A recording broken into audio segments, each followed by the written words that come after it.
성인이 여겨 주시어서 아버지 이제 붙들어 주시옵시고 사랑하셨기에 오늘에 이르렀습니다.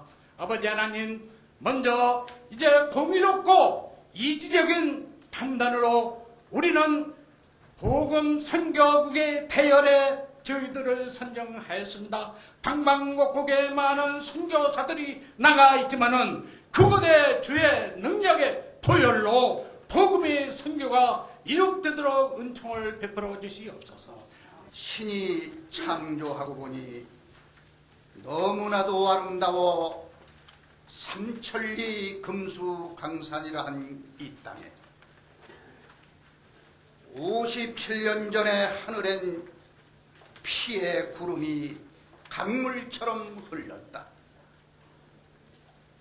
이웃도 없고 형제도 모르고 부모마저도 죽여버리는, 그리고 태어난 조국도 모르는 붉은 오랑캐들이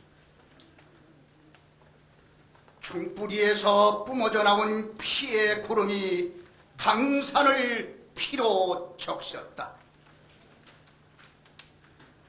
붉은 오랑캐가 쏜 붉은 총타는 소낙비처럼 쏟아지고 푸른 용사의 가슴엔 붉은 피가 하늘에 솟구쳤다.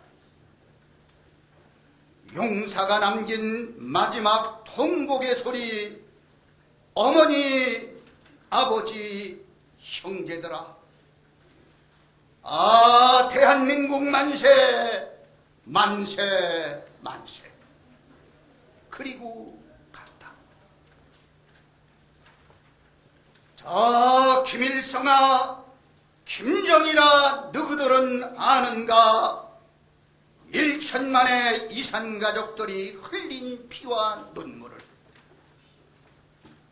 대동강을 넘쳐 한강수가 된 사실을 아느냐?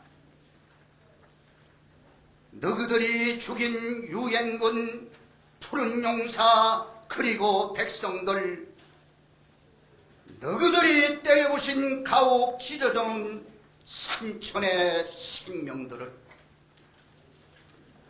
저 지옥의 김일성아, 듣고 있느냐? 살아있는 김정일아, 말 좀 해봐라. 이럴 때는 박수 한번 쳐요.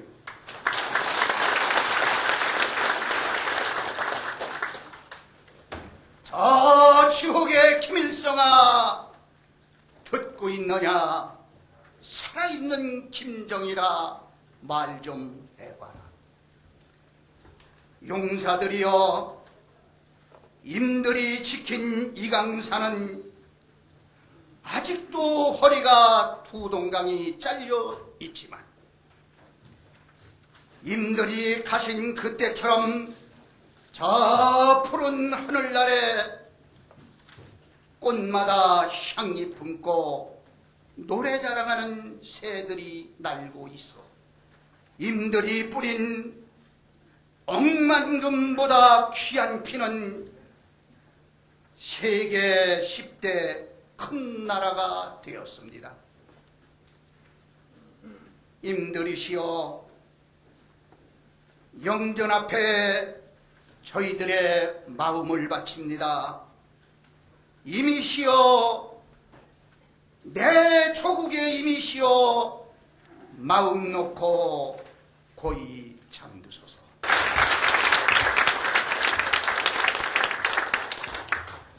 비가 오나 눈이 오나 바람이 부나 그리웠던 30년 세월 의지할 곳 없는 서러워하며 얼마나 울었던가요. 우리 형제 이제라도 다시 만나서 못다한 정 나누는데 어머님 아버님 그 어디에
6.25 동란은 1950년 6월 25일 새벽 38선 전역에 걸쳐 북한 공산계례가 불법 남침함으로써 야기된 한국에서의 전쟁은 반만년의 역사를 통하여 가장 피어린 동족 상잔에 낳은 6.25 동란은 평화스러운 대한민국을 불법으로 남침하여 온 국민이 전쟁의 공포 속에서 피를 흘리며 쑥대밭을 만들었고 만 3년 1개월 만인 1953년 7월 27일 휴전이 되기까지 평화로웠던 372 강사는 피바다가 되었다. 1950년 6월 25일 새벽 5시 보병 8개 사단 병력 19만 8천과 전차 2개 사단 242대 전폭기 211대의 절대적인 군사력의 우세로 38선 전역에 걸쳐 제2차 세계대전 당시 진주만을 기습 공격한 일본군과 같은 야만적인 수법으로 일체의 남침을 개시하였다.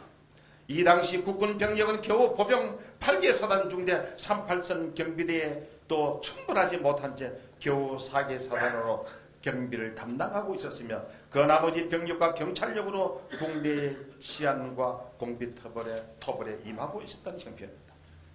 육해 공군을 통틀어 총병력 10만을 초과하지 못했고 장비면에서도 20대 미만의 연락용 경비행기와 정찰기 소수의 정찰용 장갑차 그리고 낡은 대포미니 곡사포뿐이었으므로 북계군의 소련제 중전차와 전폭기에 대항한다는 것은 당장 거칠과 같은 어려운 일이 아닐 수 없었다. 그래야 북한 계력군은 주력 부대는 경원 가도를 따라 남진의 개성 고랑포 방면으로부터 조공 부대와 합류하고 수도 서울을 점령함과 동시에 남침을 계속하였다. 북한 계력군의 남침으로 남한의 생산 공장은 마비 상태에 놓이고 군수 물자를 비롯한 민간의 필수품까지도 일본에 의존하지 않을 수가 없는 형편이 되었다. 심지어는 싸울 병사들에게 불가결한 건빵까지도 일본에서 조달하여야만 하였다. 김일성과 스탈린은 1945년 해방이 되면서부터 바로 한반도 공산화를 위해서 남침 준비를 했습니다. 우리 남한에는 까맣게 몰랐던 겁니다. 해방되자마자 바로 남침, 한국 공산화를 위해서 준비를 했습니다. 빨치산 부대를 바탕으로 군사훈련을 시작하고 1945년서부터 46년 1년 사이에 평양 군사학교를 세우고 1948년 2월 8일에 조선인민군을 창설했습니다. 6.25 전쟁을 도발한 가장 중요한 그 당시 분위기 이유는 첫째가 미소 냉전 체제입니다. 두 번째는 중국에서 모택동이가 공산당 정권을 수립한 겁니다. 세 번째는 남북에서 미군과 소련이 철수했습니다. 이것도 북한 김일성과 스탈린의 공작 계획 정책입니다. 소련군이 먼저 북한에서 철수하고 그리고 미국 보고 남한에서 철수하라. 그래서 세 번째는 남북에서 미군과 소련군이 철수했습니다. 미군과 소련군이 철수는 남북 간의 정치 집단의 대결장이 되기 시작했습니다. 미군이 떠나고 소련군이 떠나니까 남북 안에서는 정치 집단의 대결이 이루어지고 자유로운 정치 활동을 하기 시작했습니다. 소련의 저명한 역사학자 미하일 스미트로프는 모스크바 방송 인터뷰에서 증거를 했습니다. 6.25는 분명히 북한의 기습 남침에 의해서 일어났다고 소련의 유명한 역사학자가 소련 방송을 통해서 인터뷰에서 증거를 했습니다. 김일성이는 항일 빨치산 부대를 총지휘해서 일본군을 물리치고 일본으로부터 조선 독립을 쟁취했다고 조작된 거짓말로 북한 주민을 속이기 시작했습니다. 1945년 해방 직후에 북한에서는 북조선 5도, 즉 행정국 책임자 조만식 선생님이 조직됐고 조선공산당 위원장이었던 박헌영 북조선 분국이 조직이 돼서 실제로 소련군 정책의 공산주의 체계가 이때부터 북한에서는 이루어졌던 것입니다.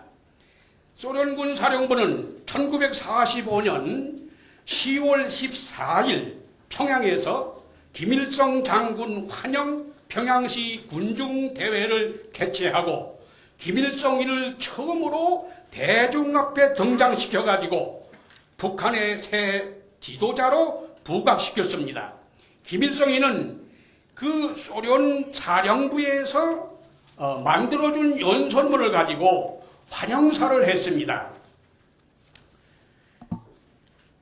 그러니까 그 당시에 김일성이는 30대 청년이었는데 북한의 스탈린과 김일성이가 이제 장난을 하고 모략을 하고 또 이렇게 공작을 하기 시작했는데 그때 사진을 제가 수집을 했습니다. 여기 보면 앞에 있는 것이 김일성이가 지금 평양에서 이제 환영 대회를 하는 것이고 뒤에 서 있는 사람이 유명한 당시에 소련의 사령관 치스차코프라고 하는 장군, 사령관이 김일성이를 앞에 내세워가지고 지금 평양에서 시민 환영 대회를 하는 사진입니다. 전 국토가 피바다가 되었고 400만 명 이상이 죽었고 미군 수만 명 16개국의 많은 장병들이 희생이 됐습니다. 또 하나 다른 설은 김일성이가 적화 통일을 위해서 남침 계획서를 만들어 가지고 모스크바에 가서 스탈린에게 동의를 구했다. 그래서 스탈린은 마지못해서 이를 허락했다라고 하는 남침설도 있습니다만은 그러나 결론적으로는 김일성과 스탈린은 적화 통일 공산 정권을 세우기 위해서 합의를 하고 결국은 1950년 6월 25일 새벽 4시 주일날 아침에 탱크를 아까 우리 김두일 목사님이 어떻게 세밀하게 탱크가 몇 대 저는 그런 걸 조사를 못했지만은 그렇게 세밀하게 가지고 남침을 한 것입니다. 만세!